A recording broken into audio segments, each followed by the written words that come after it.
to this day. To this day. To this day. Podcast is intended for mature audiences. The views and opinions expressed are those of the panelists and do not reflect in any way those of the podcast partners, sponsors, or affiliates. Enjoy. BoxingVoice.com. All the guys want. I want what Mayweather got. I want what Mayweather got.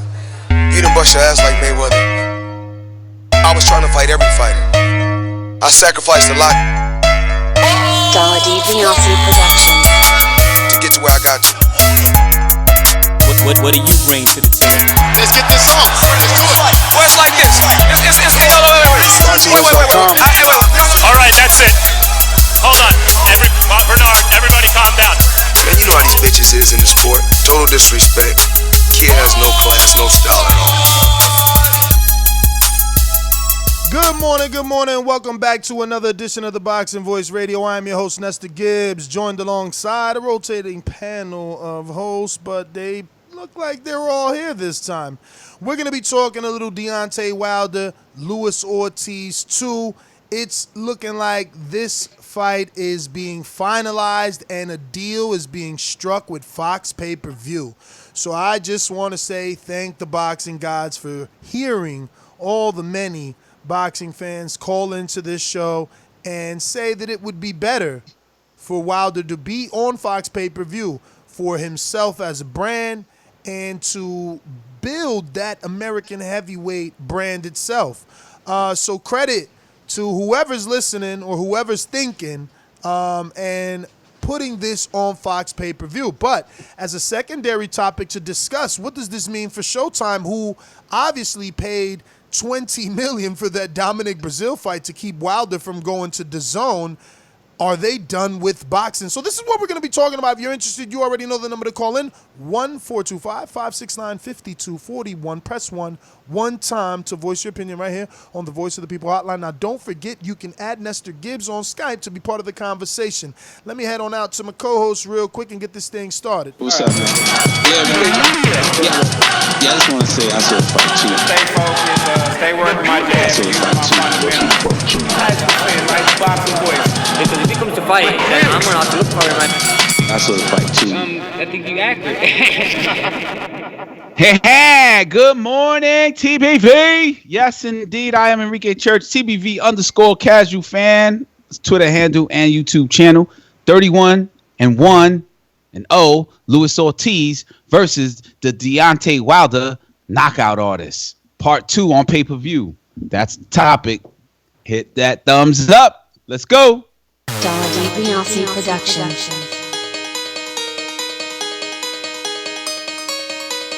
I speak it, believe it, receive it. Speak it, believe it, receive it. BoxingVoice.com. So when I stop him, y'all gonna say he was too weak. Oh my Mike, he stayed out before he said he was not. A man stand up for what he believe in, and when you stand up for what you believe in, you accept whatever consequences come behind it. BoxingVoice.com. Yo, what up to everybody out there in the TBV universe, back with another one.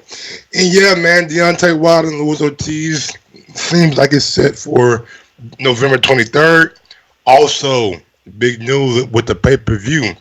Showtime or Fox? Who got it? But we'll break it down and talk about it. Do me. What's the business? Cheers. I'm the most brutal and vicious and most ruthless champion there's ever been. There's no one can stop me. Lynch is a conqueror. No, I'm Alexander. He's no Alexander. I'm the best ever. There's never been anybody. I'm Sonny Liston. I'm Jack Dempsey. There's no one like me. I'm from Nairclaw. There's no one that can match me. My style is impetuous. My defense is impregnable. And I'm just ferocious. I want your heart. Get up, son of a bitch. BoxingVoice.com. Cheers. Who thinks Ortiz is going to give Wilder the trouble he needs? Looks like we got a finalized date for the 23rd in Las Vegas. Is Ortiz going to give Wilder the problem? Or will Wilder remain stubborn Ortiz like he's been talking? He said he wants to put the nail in the coffin and all his bumps on the road, so to speak, all the guys he ain't finished. So, yeah, I'm glad that we got a date. Looks like November is going to be a hot month for boxing. And Fox pay-per-view, Fox or pay-per-view, right? Because I think some of the guys on the chat are confused on the title, but it's Fox or Showtime pay-per-view, or how's that working? Fox pay-per-view. He finally took our advice, and he's taking his show on the road to Fox. Like Mike says, hopefully they've seen the success of Pacquiao and Earl Spence. And Wilder tell his people, look, man, put me in front of millions. Put me in front of millions. Now, honestly speaking, I would have wished this was on Fox television. So he do 3, 4, 5 million. Absolutely. Instead of doing 600,000-700,000, I wish he would do 4 or 5 million on TV. Now, do we think it gets to? Does he do better? Does this fight do the numbers of Fury or more on Fox pay-per-view? I would say more automatic. I think it does more than Fury. I think for the Fox, man, Fox is pretty huge at broadcasting and but it's pay-per-view. I know, but they're good at broadcasting and publicizing their pay-per-view, and now it's football season, so you'll be seeing a lot more of the Deontay Wilder knockout highlights during football games. So college and NFL, so that may bring another demographic, seeing a big 6'7" guy knocking motherfuckers out and showing their replay of the rematch or highlights of the rematch on Fox can draw in numbers too. So you mean the highlight of the original match? Yeah, the Ortiz fight. So the original match. Yes. So I think that those viewers might come in and probably could possibly do better numbers than the Fury fight. Yeah, I believe that too. But the only thing I would say is that Wilder is a heavyweight who's popular, and his name came up a lot against AJ, who has millions of fans. To me, it's going to surpass even on the pay-per-view as somebody knocks their grinder to pull out the herb. Fury, no one knows him. You know what I'm saying? Yo, and everybody know Mike Tyson stole that idea from us. Well, we've been hotboxing for like 1,500 episodes now. You know what I mean? That's cool, but hot boxing there's a double entendre to that. It's hot. Yeah, whatever. You just, Mike is nostalgic, so you won't give him the credit for our idea. I get you. Come on, man. The energy was out there. He took it. He ran with it. Why? How you can run with it? You had to run through this cloud of smoke. Me and Mike been motherfucking naked for years. Yo, I know. Idea, you had to run through our cloud of smoke. I know. Listen, I was the first one to say nobody wants to see that fight, Luis Ortiz. I kind of don't want to see it, and I do want to see Wilder fight. I do. It seems like I could easily, or the majority of the boxing fans could easily predict who the winner would be here.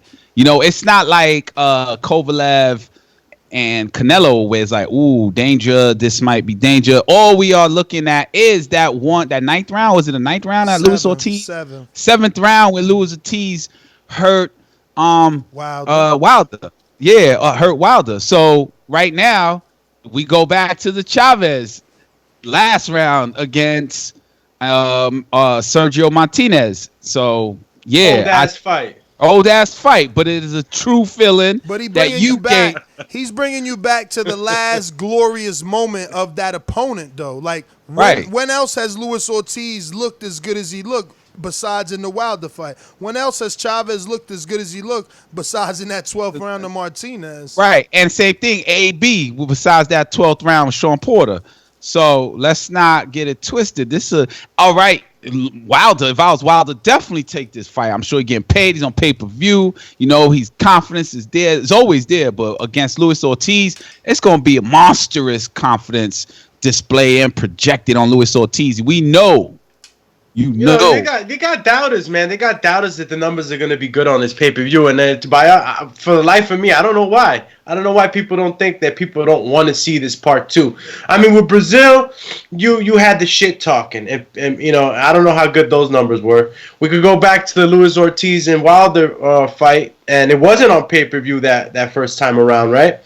And it did good numbers. So, he left a lot in the air for a lot of fans, Luis Ortiz. He had Wilder in trouble in that 7th round. He had him in trouble. He caught him with some solid shots. So I don't know why this wouldn't do good numbers. I want to see this again. And Wilder keeps talking about how he wants to make all his rights, all his wrongs right, and he's referring to like really knocking out every single last man that stepped in there with him. He did it to Bermain. And I'm wondering, is he going to Bermain Stavern Luis Ortiz, or Luis Ortiz that different cloth, that different type of fighter? I think this shit does good numbers. Fox is a huge network. He better. And like Mike said, they have their tentacles into a lot of sports. They can promote this fight so many ways, and a lot of eyes will get on top of this, especially here in America. That's the selling point right there. The come back and finish the fighters that looked good against him. You know what I'm saying? He won a Mortal Kombat finishing status. That's what I look at, how it should be promoted. That's the song to be sang. Mortal Kombat? Now, honestly, I mean, look, people are out there like, man, we've already seen you knock out Luis Ortiz. Why the fuck do we need to see it again? I couldn't Looks like we're going to have a little treat in the next few seconds. We should be having the trainer of Deontay Wilder / manager. Yeah, real quick. And I can understand that point of view, but at the same point, Wilder felt like shit. Dude got off on me. He had some success. Some people think that I got favoritism treatment in that 8th round or beginning of the 8th round when I had to. Hate to cut you off, fellow co-host Michael Gross, the boss, but we have Jay Deas, the manager and trainer of Deontay Wilder, on the line. Good morning, Mr. Deas. Thank you for coming on the show on short notice. Appreciate it. We're here discussing this fine morning. The rumored sources saying PBC is finalizing a deal for a Fox pay-per-view to carry Deontay Wilder's rematch with Luis Ortiz on November 23rd in Las Vegas. So, your thoughts on the possibility of this? No need to confirm or deny. Well, I think Fox does a fantastic job, and they have reached so many people. They have so much muscle they can put behind these things, and it's proven that they've really thought it out. They didn't jump into the pay-per-view game without really considering all the consequences and all the things that they needed to do to be successful, and they put a plan together, and it's working. So everything is still being worked out, but I'm a big fan of their pay-per-view efforts. Now, being that it's a Fox pay-per-view, do you expect more eyes on this pay-per-view than you would have expected on like a Showtime pay-per-view because of the bigger audience that watches Fox? Yeah, I think there's no doubt that they can reach more people, and if you can reach more people get interested. They get interested, and they buy the program. I think that Fox brings a lot to the table. All this is still being worked out, though. Showtime's done a tremendous job for us as well. So all this is still, is not confirmed as of yet. But Fox does a great job, and yeah, definitely they bring the numbers. There's no doubt about that. Now, has there been any I do want to say hostility between Showtime, seeing as they put on the Brazil fight, and we all heard rumors that the Brazil fight, Wilder had an offer from the Zone, went back to Showtime. Espinosa said we gave him what he asked for.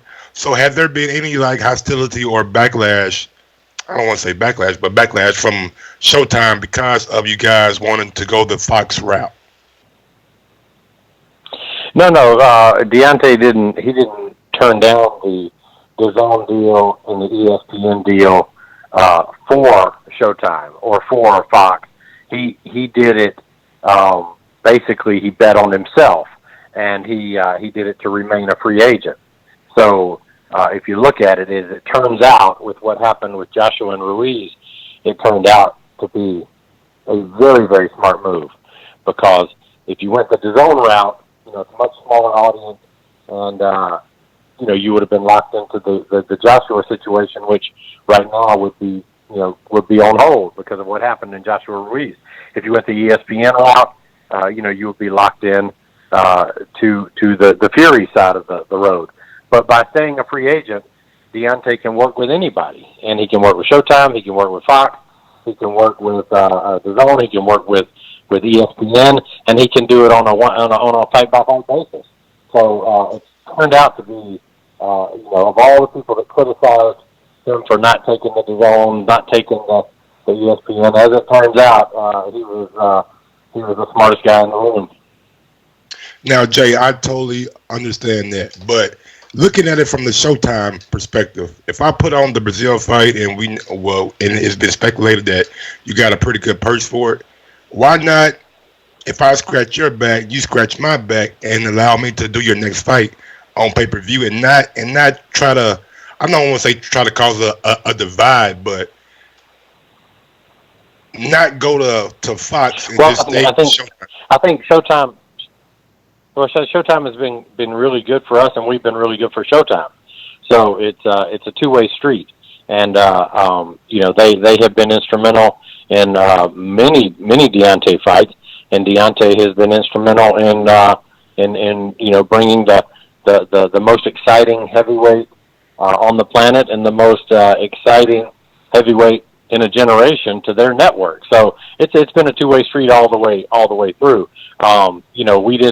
We didn't get upset when they put Anthony Joshua on their network, nor would I think they'd get upset if we saw opportunities. We fought on other networks as well.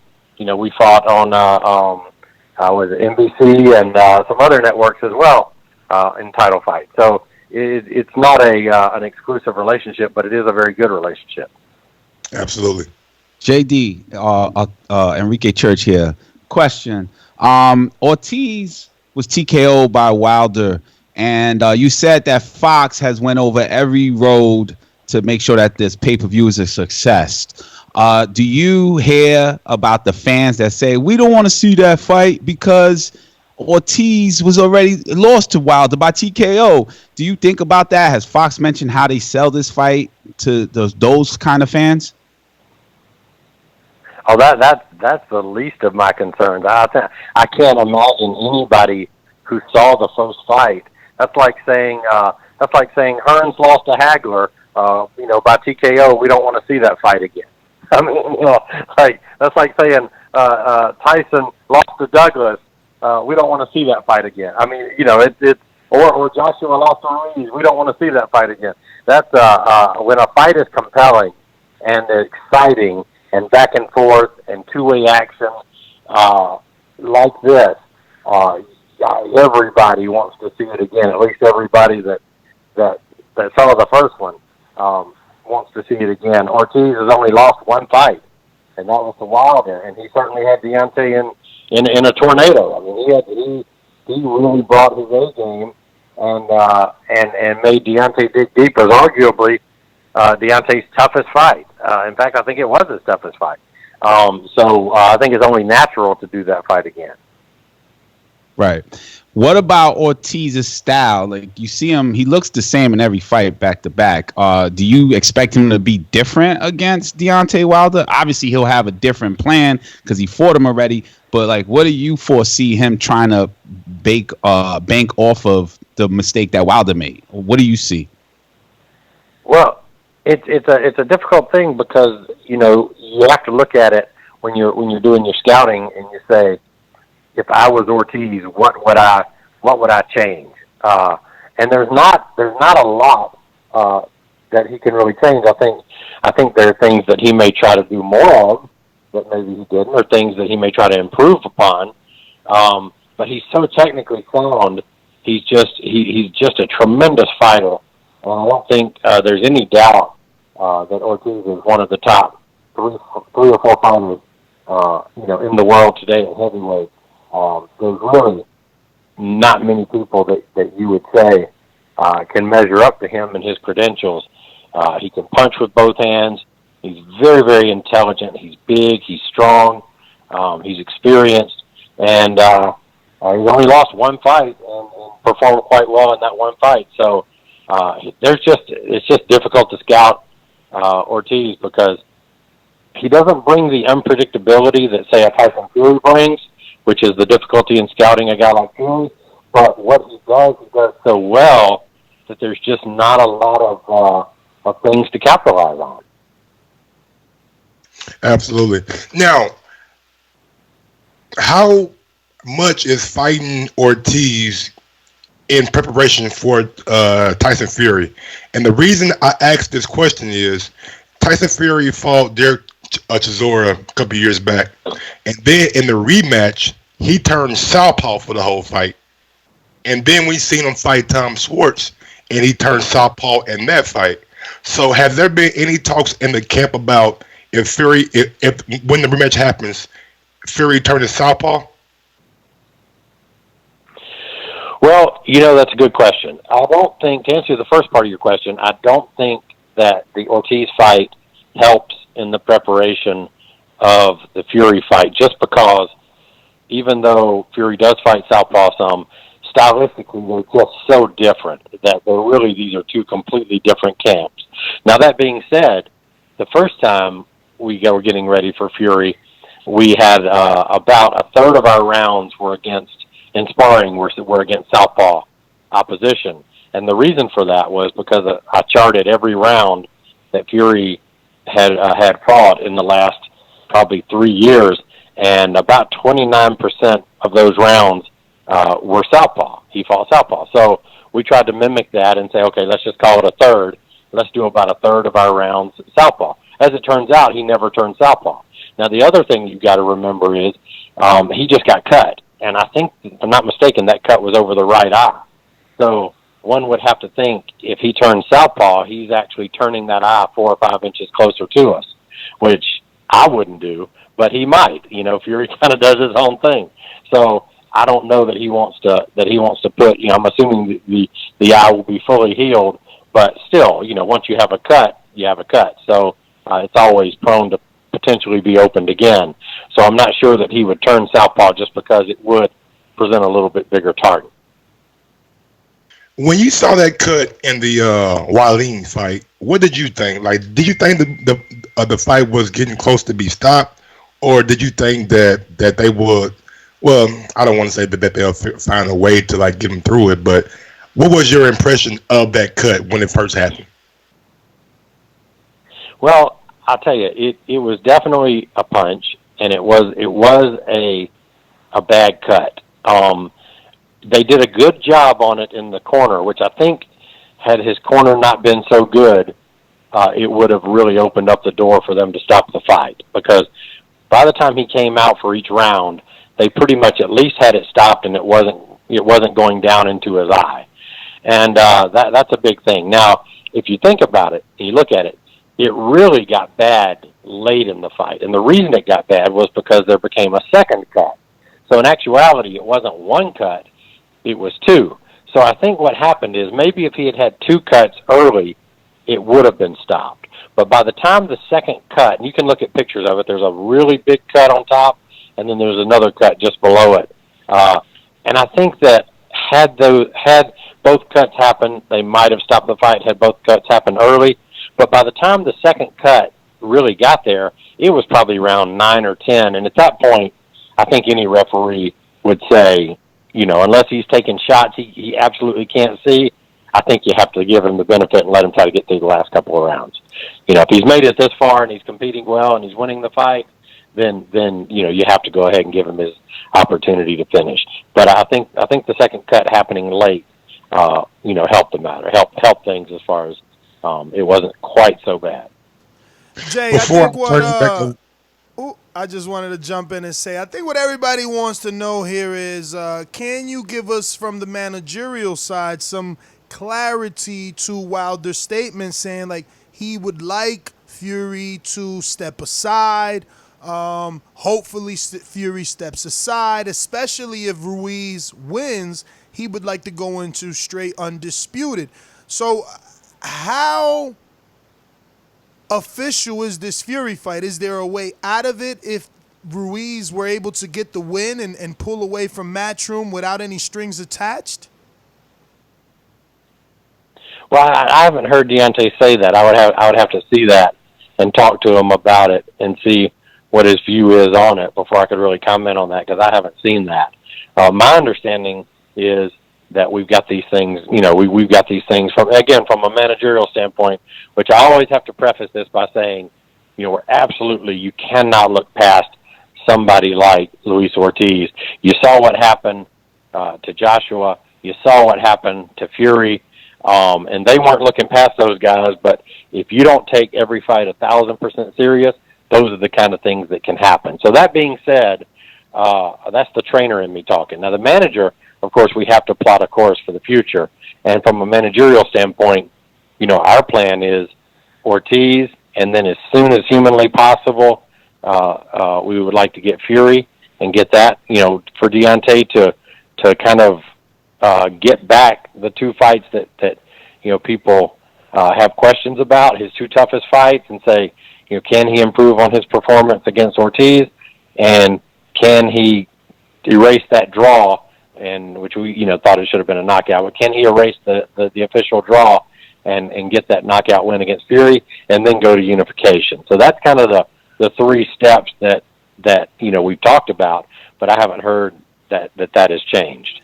So, obviously, with this fight being rumored to be November 23rd, that means it's like right on the money for training camp to start. We just had Wilder on the show last week, and camp had not started. Are you starting this week? Has it started? And what's the plan, being as though this is literally less than 2 months out now? Yeah, we start Tuesday, October the 1st, and that'll give us our normal 7 weeks, and then the 8th week is fight week, travel week. So what we do is we find out the fight date, and then we backtrack on the calendar, and that way we know exactly when we're starting and all that good thing. So we're in no rush. We're perfectly timed to start like the same exact schedule that we always use. Now, with the Brazil fight, we heard Wilder say he was getting back to the basics. He went in there, blew Brazil out. He really got a highlight reel knockout that went viral. Is the fact that Luis Ortiz southpaw something that can kind of defer the same type of outcome, or can we see a Bahrain Stavern, Dominic Brazil-like performance? Well, the reason that Brazil fight happened the way it happened was because Deontay said he wanted to get back to the basics. And when he said get back to the basics, he didn't just mean from a technical standpoint of doing all the little things right. So he's so athletic, he can get away with things. But that, the thing that we've talked about is when you're getting away with things, are you turning a 2 or 3 round fight into a 10 round fight because you're not doing all those little things right? Well, he said for Brazil he wanted to do all the little things right, and he did. And that's why it came out the way it did. Now, that included him getting his rest, him not traveling around, him getting proper nutrition, and getting his weight up, eating enough times a day to get the calories up to support how much sweat and calories he's losing because he trains so hard. So all of this came into being as far as getting back to the basics, and we want to continue that for Ortiz. And in doing so, I think the performance will be much better. Though Ortiz is a fantastic fighter and problematic because anytime you throw the words crafty and southpaw and can punch, and you put all that together, you've got a heck of a challenge. So I'm not predicting any 1 round Stavern Brazil type knockouts. I don't predict rounds or anything, but I think definitely you will see Deontay continuing to get back to the basics, and you will see a fantastic performance by Deontay Wilder. Real quick, what would you like Wilder to weigh in at for this Luis Ortiz fight? 227.4. That's specific. I'm gonna have to play that for the lottery now. Go ahead, Mike. No, we'll see. As long as he's eating, Deontay's unusual. Look, I wish I had this problem where I forget to eat. I don't have that problem. Deontay will actually get so busy during the day that it'll get to be 10, 11 o'clock at night, and it'll be like, wow, I haven't even eaten today. I don't have that problem, but Deontay has to physically, mentally, put it down and say, oh, I've got to eat. I've got to eat again. I've got to eat again, because it's not something that he really thinks about that much. So Holyfield had the same problem when he was coming up. He would lose weight when he wasn't training, and have to gain weight when he did train. And Deontay's the same way. Maybe it's something from them Alabama guys. Holyfield being an Alabama guy just like Deontay. Now, Jay, we have Halloween, Thanksgiving, Christmas, New Year's Eve, Super Bowl. All these things are coming up around Wilder's fight, around the Ortiz fight, around the Fury fight. How does a trainer keep his fighter in tip-top shape with all these holidays and all this food going around? Fortunately, Deontay is not a holiday guy. I'll give you an example. He doesn't really want birthday presents. He doesn't want Christmas presents. He's more the kind of guy that would give you a present, in the middle of May, just because he was thinking about you, as opposed to holding that present till your birthday. He's just not a guy that gets into holidays, and it's very unusual, because I'll be like, happy birthday, and he's like, yeah, it's just not something that he invests any thought in.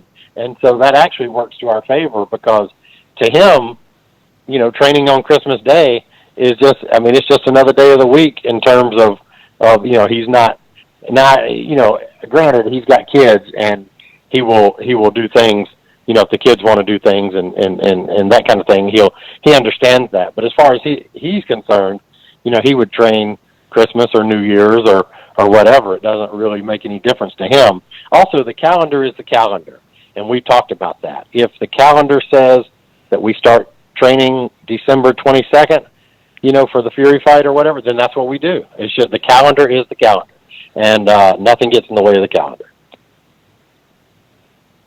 How secure and definite is that February date for Fury and Wilder?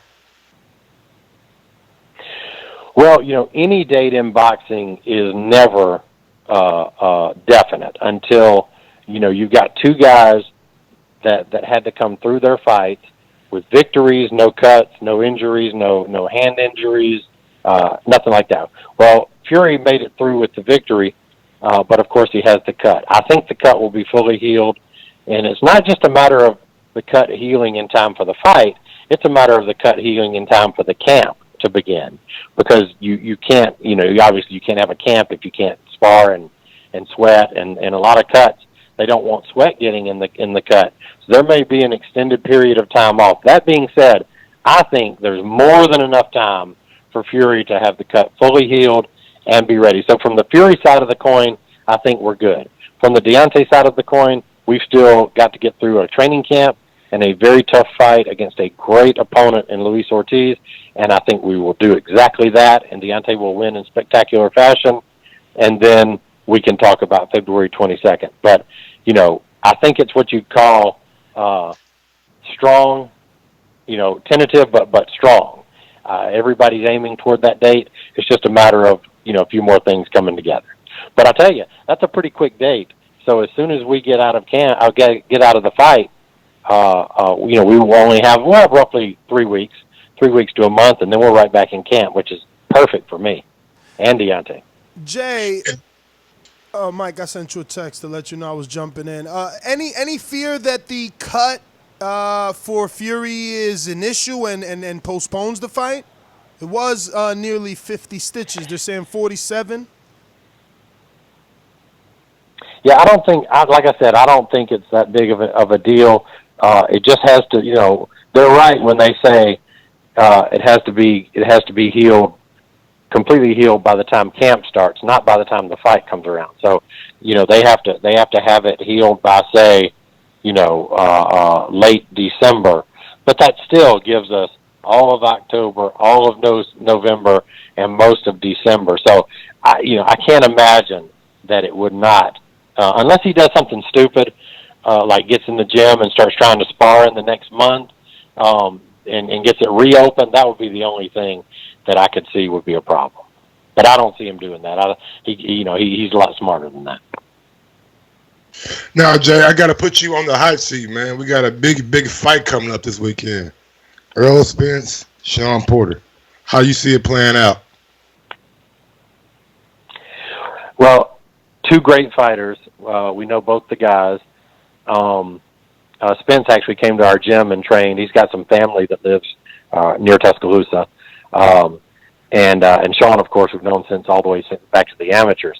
I think it's one of those clear-cut cases of whoever does what they do best, whoever does their thing is going to win the fight. I don't mean that as a cop-out, because I think it's probably going to be Spence by close but unanimous decision.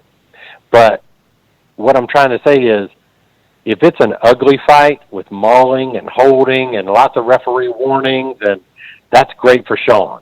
If it's a clean, crisp fight, a pretty fight, that's better for Spence. So that's really going to determine. The uglier the fight Sean can make it, I'm talking about, headbutts and hitting on the hips and throwing that elbow through there and, just hitting on the biceps and all those things. That's going to be what Sean has to do. Spence wants that thing to be crisp and clean and a boxing contest with very little holding and very little mauling. And so it's going to be an interesting fight because it's going to be very clear what each guy has to do to be successful. So I don't think it's going to be controversial in terms of scoring, because I think the styles are so different that it's going to be pretty easy to tell who's doing what they do. That being said, I'm going to go Spence with a close but unanimous decision. Now, there also is a big fight at the end of the year over in Saudi Arabia, and I know people have been talking about their airport bombing, the oil refinery getting attacked. What's your opinion on a fight in Saudi Arabia? And we did have Deontay Wilder on the show last week. He said if the money's right, he will go over there because he wants to bring boxing to the masses. What's your opinion on training a fighter over in Saudi? Well, not training a fighter, but working a corner over in Saudi Arabia for a potential fight. Well, it's a tough one because their human rights record is not good. But they're the treatment of women certainly has a long way to go. So, do you condemn them and say we're just not going there? Or do you say by bringing more Western culture over there, are we opening doors and shining the light of the world on them? And giving them a chance to make some changes and positive changes, because the more isolated people are, the more they're apt to do what they do, and regardless, the more the light is shined on them, the more things change. I think that they allow women to drive now, and I think that happened in 2017 or 2018, and things like that. So things are getting better very, very slowly. So I think I would be more thinking in terms of shining a light and going over if the opportunity was right, and making the most of it, and trying to do some good rather than just condemning it and acting like it doesn't exist. I totally agree, man. Totally agree. Well, that was my final question for you. Doomy, Nest, do you guys have anything? Yeah, I actually wanted to. Oh, you got something? Go ahead, Alex. Yeah, no. Jay Deas, is Alex Doomsday Line is here with you. You guys haven't been to Las Vegas since 90 seconds. I think since the first Bermain Stavern fight. How do you guys feel, about going back to Las Vegas? And on the other hand, Wilder said that he wants to finish off all the guys that he wasn't able to take care of, just like he did Bermain Stavern. A lot of people think that Luis Ortiz is still a dangerous fight. And, if Wilder ends up in a real rough, tough fight and he's not able to knock Luis Ortiz off in the early rounds, how do you guys plan on recovering fast enough for that February fight? And do you really think that Tyson Fury is going to be ready for that? Because that cut, from what I understand, takes a huge amount of time to heal. You can't even lift weights let alone spar. So how real is that fight for February? Well, I think to answer your first question, we're very excited to go back to Las Vegas. It's been since January of 2015. Of course, we have great memories because Deontay won the title there, and he won it, I think, on Ali's birthday. So it's got fantastic memories for us. One of the other things is, we know how to handle things a lot better now than we did. These are the type things that Andy Ruiz is learning, which is it's different when when you're the challenger and then when you're the champion. It's different.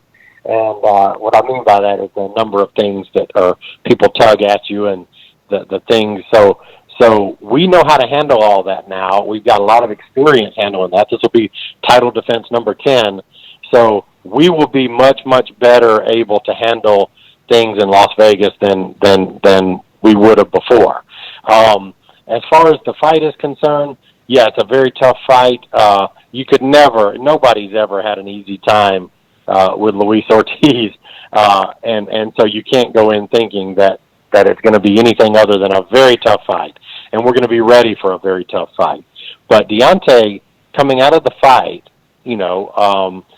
provided, of course, you don't have anything like hand injuries or anything like that, which we've been very good on that since we went to the Everlast Power Lock glove and everything. So we anticipate coming out of that fight in great shape and taking 3 to 4 weeks off, which is plenty of time. I mean, Deontay would fight every week if you let him, and then being ready for February. And we expect that since Fury fought in early September, that he will have more than enough time for the cut, to be healed, and he'll be ready to go as well. So we're thinking all systems are go. We're optimistic about it, but we're especially excited to get back to Vegas just because it's different. We haven't done that in a long time, and it's going to be a lot of fun to get back. Ness? So, Jay, how excited are you that this is going to be Fox pay-per-view versus Showtime? And, you guys were used to doing Showtime with Fury. What do you think some of the differences will be? Well, again, that's still being worked out. So we're going to have to see. Showtime's been great for us, but as far as Fox, I think if it's Fox, it would be a different team. It would be working with different people, working with a bigger more muscle behind you as far as the number of networks that they have and the sports that they carry and all the opportunities that presents. It's just getting Deontay's name out there is as big as possible is what we're trying to do. And I tell Deontay, there's a farmer in Iowa, and he doesn't know who Deontay Wilder is. Now, he knows the name Mike Tyson. He knows the name Holyfield. He kind of sort of knows who Floyd Mayweather is, but he doesn't know Deontay yet. We want that farmer in Iowa to say, oh, I know that guy. That's Deontay Wilder. He's the guy who knocked everybody out. Like, we want that to happen. When that guy knows Deontay, everybody knows Deontay, and that's what we're after, is that saturation where we're reaching general people, general sports fans, people that maybe even aren't sports fans, but they all know who Deontay is. And that's getting better and better, but the bigger the network, the bigger the platform, the more people will know it. Is there any added motivation in the camp? Maybe, I don't know, have you spoken with it or about it with Wilder? Has he mentioned the fact that this next fight, if he gets the win, he'll be breaking the Mike Tyson 9 title defense record? He's tied right now with Mike Tyson. I know he and Mike have had a little back and forth. So is he at all interested in breaking that record? Has he thought about it? Did you guys even know, or, doesn't matter? I think, Deontay, of course, will have his own answer. My answer would be that breaking this record really is just the beginning. I don't look at it like 10 title defenses and we broke Mike's record. I think it's more, Joe Louis had 25. right? So Larry Holmes had, I don't know how many. Larry Holmes was champion for 7.5 years. So Bernard had 21. I'm just thinking. Say what? Bernard Hopkins had 21. Yeah. So I think. But I don't know that Bernard's weren't consecutive though. He broke his up. If I'm right. But at any rate, I'm just thinking that this is just the beginning. So this could be a thing where Deontay winds up with, 12, 15, 18, 20. Just depends on how long he wants to go and how long he puts that focus and work and the opportunities that are there. He can do whatever he wants to do. It's really the only person that can beat Deontay Wilder is Deontay Wilder. Now, do you think that we'll ever see a time in Wilder's career where he'll fight more than just the 2 times a year, or are all guys on this elite level, stuck on a 2-fight schedule? Well, that's a great question, and I'll tell you the answer is, if it were up to me and it were up to Deontay in particular, he would fight 15 times a year. The problem is that the money that has to be generated has to come through sponsors. And it's more than just selling the tickets and all that. You have to have massive sponsorship and TV agreements and global TV agreements, et cetera, et cetera, et cetera. And so, even down to the ring mat, the corner pads, all this. The weigh-in is sponsored. That's why you see the Corona. Everything, every dollar that goes to paying these guys what they're worth. Thankfully, we're in that day and age. That takes time. And then once you get all that sponsorship together, then you've got to promote the fight for at least a couple of months to really get the word out. Then you got the fight, and then you got the guys that have to recover after the fight and start the process over again. So unfortunately, guys just can't fight as much as they would like to when they're at this level. It's just one of the realities. On the good side, all that is because the money is where it should be. But on the negative side, you're not going to see a guy fight 6 times in a year at this level. There's just no way to put all the pieces together in time. So in this world we're living in, is there no way to capitalize on a Dominic Brazil knockout and slide in a third fight?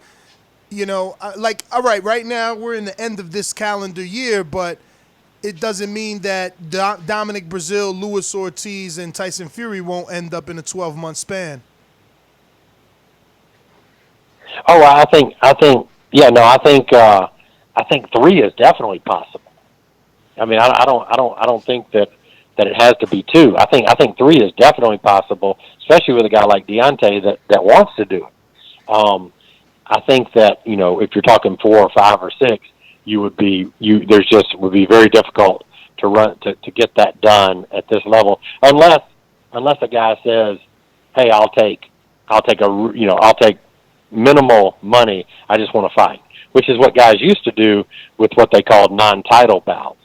You would see a guy that would have a title fight in February, and then he'd say, "Hey, I'll take $25,000 to fight a non-title fight in my hometown in March or April." But that's not really done anymore because of the things that can happen with injuries or cuts or anything, or today's people don't want to see you in a non-title fight, and I understand that as well. They want the biggest fights, and so do we, and making those fights takes time. So three I think is definitely possible.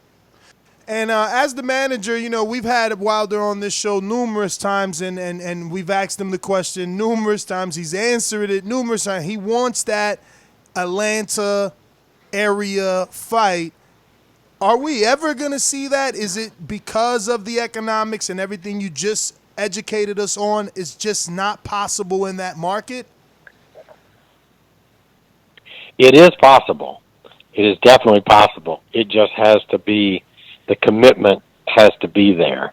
And when people put a lot of money into a fight, they want that money back. It's not a charitable endeavor. a company like 3M or Coca-Cola or Budweiser, they're not going to say we want to make a $20 million investment, and if we don't make it back, we're happy. Like they want to make that money back through numerous channels, and so a place like Atlanta, they've got to pull from a lot of sources, whereas a place like Vegas maybe doesn't have to pull from as many sources. So that's kind of the thing is, I think it could happen in Atlanta, but they would need to say, we want to fight a Deontay Wilder fight in late 2020 to mid 2021, and we're starting today. And that's the way that would happen. Now, a guy like Luis Ortiz, why couldn't this fight be in Atlanta, being as though it seems to be like Wilder's extending the olive branch to Luis Ortiz, doing this as a favor? He's been on record saying he's giving him the opportunity because no one else will, and they share that similar story in their daughters. So he's like, no one else wants to fight him. I'm going to give him that payday because, if you love someone, that's how you give them an opportunity, is by fighting them. So why couldn't this? He's the clear A side. We're all here to see Wilder. Why does it have to be in Vegas and not in his hometown of Alabama, or rather Tuscaloosa or Alabama, because it's a bigger stadium? Or why can't he dictate where this particular fight goes? Well, he can certainly dictate where it goes, but then there's the reality of the money. You see what I'm saying? Like, I'm just pulling a name from the past because that's kind of my generation. Prince can say he wants to play the Civic Center in Noonan, Georgia, and he can do that. But then he's not going to be able to say, but I want $10 million to do it, because there's nobody there that can raise the money to pay him that. Now, they can maybe do that in Minneapolis, where he's from, or even Atlanta or New York or Vegas, but they can't do it in Noonan. So it's just that kind of thing. Atlanta, Alabama, Tuscaloosa, Birmingham just can't raise the kind of money that's necessary to pay Deontay and Ortiz and a full undercard and all that at the level that we're at. That's why Joshua and them are going to Saudi Arabia, because that was a nearly $100 million commitment on behalf of Saudi Arabia. Now, that fight got outbid. They outbid Vegas. They outbid New York. They outbid Dubai. So, you're talking about a lot of money that has been put into Joshua and Ruiz. Deontay's fight with Ortiz requires a lot of money, and Atlanta and Tuscaloosa and Birmingham just aren't equipped to come to the table at that level right now. Jay, Enrique Church again.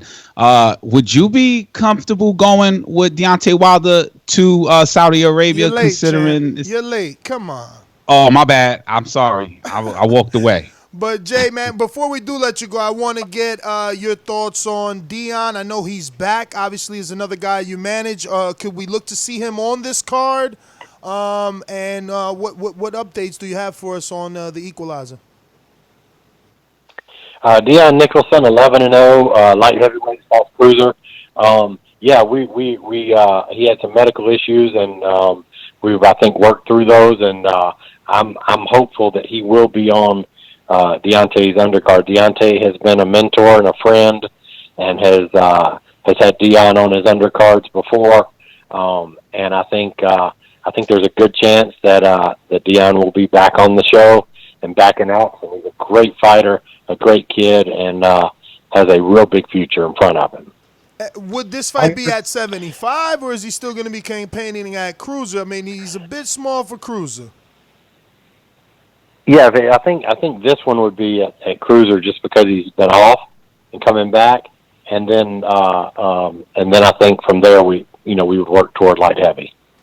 And can we get an update on Marcellus Wilder as well? Is he going to be back, and what can we expect? Yeah, my guess is, and I haven't talked to him, but my guess is he would be on the card as well. So it's going to be Alabama heading to Vegas for sure. So I think there's a lot of excitement coming around for this show. It would be one of those where the guys would be sprinkled throughout the card. So people would need to get there early and see the undercard, because it's going to be tremendous. What about our good old southpaw Robert? Oh, yeah, I was asking about him. Yep. The heavyweight. Alfonso? Yes, sir. Yes, sir. Yeah, he's not a southpaw. Oh, man. Okay, he just switches. He can fight. He can fight southpaw. Yeah, I was gonna say. I thought I seen him with. He is. Yeah. Nah, he's He crafty. can spar southpaw, but typically he fights. Yeah, we seen him not too long ago. Say that again. So we seen him not too long ago on PBC. He had a tough fight. You know what I'm saying? Came up a little bit short. Just wondering when he's gonna be back in the ring again. Yeah, he had a draw, and he got hit in the back of the head. Like, I think I counted 7 times in the first round, and the referee wound up warning the other guy 4 times during the fight. Never took a point or anything. Robert ended up with a draw, and so it's not a loss, but it's not a win. So we're looking for a big fight, and we've actually been in negotiations for just that. I can't make an announcement just yet, but I will say that we're looking to see Robert probably on Deontay's undercard in a big fight, a fight that would be against a real name. One of the bigger names in the PBC family in the world. So we're looking for a big name for Robert, and we're rolling the dice, and we're gonna see how he does in the biggest fight of his life. Nice. As the name Carlos Negron came up as a potential opponent?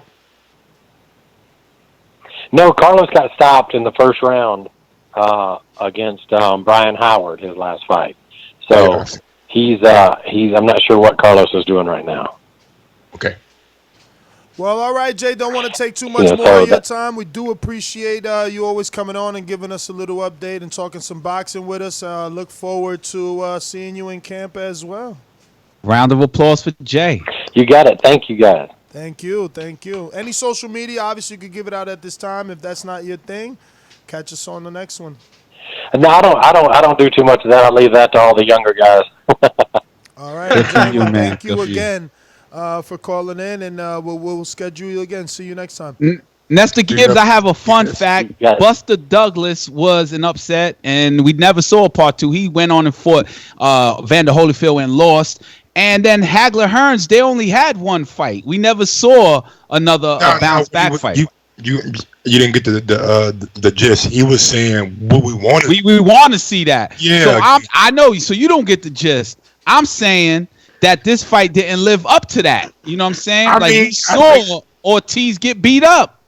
And we but they have. Oh, now you gonna switch sides, Ness, huh? I'm not switching sides. I'm just giving you both sides of the argument, right? There is the 7th round. There is the controversy of the New York State Athletic Commission stepping in after the bell rung, prolonging Wilder's time to, you normally get a minute in between rounds. So now Wilder gets more time as the doctor is checking him when there's no cut. So that wasn't traditional in the eyes of boxing fans. And they're like, oh, New York cheating for him. That's the WBC. So Wilder, as a dude that is, his ego's important to him. He don't like people on his Instagram or on his Twitter telling him. So he want to put a nail in that coffin. Exactly. He want to right the wrong. Right.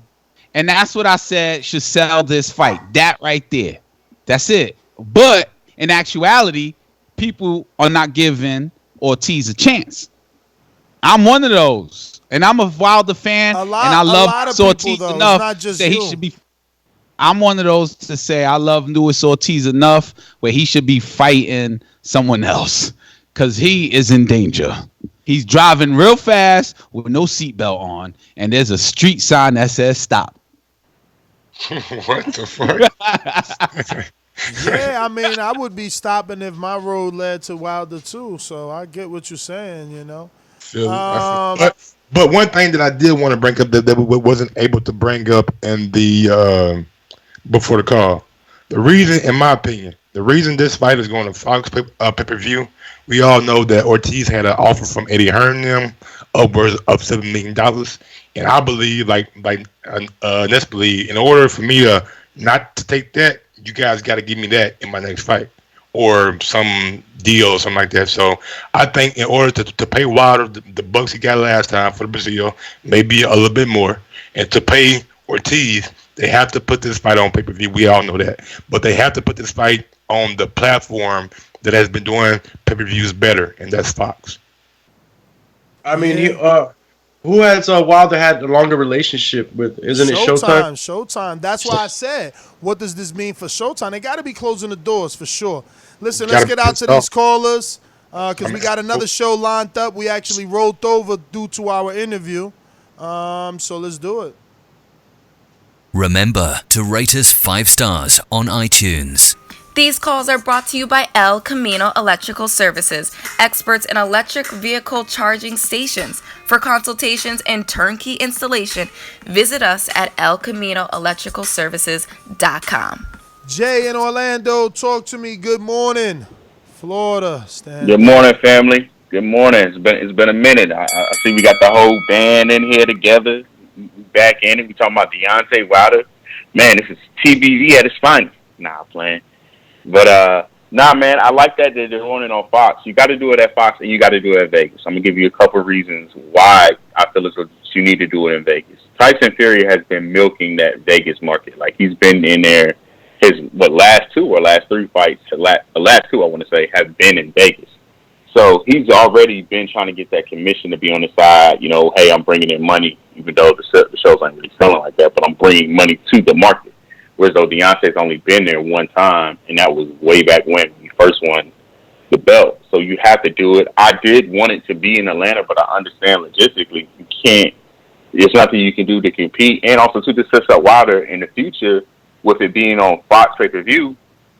For when he does go into negotiation with the Anthony Joshuas, the Ruiz of the world, and the Tyson Fury for Fight 3, hey, my last 2 fights, whatever, after Tyson Fury, the second one, have been on pay-per-view, and they sold this and this is the amount of much. So I deserve this amount of money.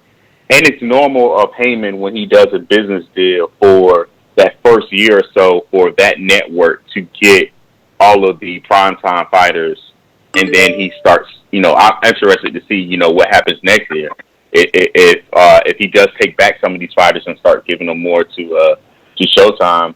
But Showtime's going to have to do something. They're going to have to come out with this is the perfect opportunity. Agree with everything you're saying, and I'm definitely interested in finding out what is going to happen with Showtime.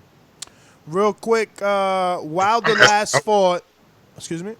If I'm Espinoza, bro, I'm over there like, man, what in the fuck is going on? 2017, we had a spectacular year in boxing. Talking about hands down one of the best. 2018, pretty good too. Now, but if you're Espinoza, this is also a way to lobby for more money. You need a bigger budget. You want to compete, you need a bigger budget. And at least Espinoza has the numbers to show Showtime, right? He can go to Les Moonves and say, listen, bro, when we did pay-per-view, look at what we getting in terms of look at what they getting. Because let's be real, Showtime's pay-per-view numbers are sexier than fucking Fox. I don't care what y'all... Yeah. This year? Or what? Like over time? Well, they ain't done no pay-per-views this year. Yeah, have Pacquiao and Broner. Well, there you go. That was what? 600, 400? 400. All right, then. Pacquiao and Keith did better. And Keith is a bigger name and undefeated. People thought he could win. He ain't a big name than Adrian Broner, bro. Listen, I hear you. I know that your boy Broner gets all this love on other platforms. I get you. But it's only so much you can tell a boxing fan. People buy the fear of, like, Floyd always won because you wanted to see him lose. People believed Thurman could win. The betting lines indicated that for a very long time until they did not. Don't try to put Thurman and Broner in the same fucking bracket when Broner was always an underdog. Coming in, going out. Competitiveness of the fight. I'm saying that's what sells it, though. That's what sells it. Why you think Enrique's turned off on this fight? Enrique's turned off on this fight because he's seen what happened.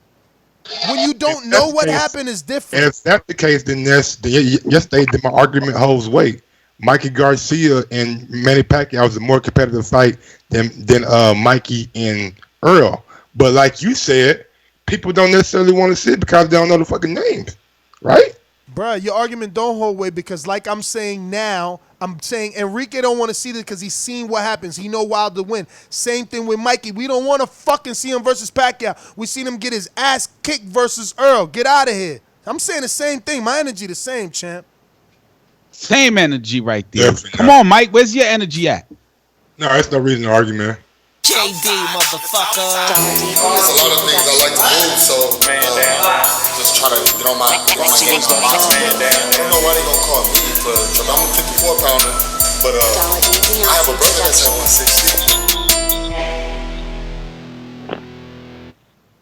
160. Yo, top of the morning, fellas. Listen, I missed the last show. I wanted to comment on that real quick and say that Jacobs versus Chavez, I'm not mad at that fight. Good comeback fight. Although I think Jacobs will stop him because he's there to get hit, and that's a power puncher. Now moving on to this topic, I'll say that I agree with Jay Deas. I agree with his prediction on the Spence fight, 100%. But listen, man, Mike, you've been shitting on Ortiz for the longest, man. I keep hearing it through your voice, and I'm glad Jay Deas answered the question the way he did. Like, dude, that Ortiz fight was a good ass fight, man. And why wouldn't you want to see that again? That was a back and forth fight, just like you said. I agree with everything you said. Stop shitting on my man Ortiz, man, and that's my call. All right, JD, I will. All right, well, thanks for calling in. We're going out to Stone Bone Boxing on Skype. Talk to me.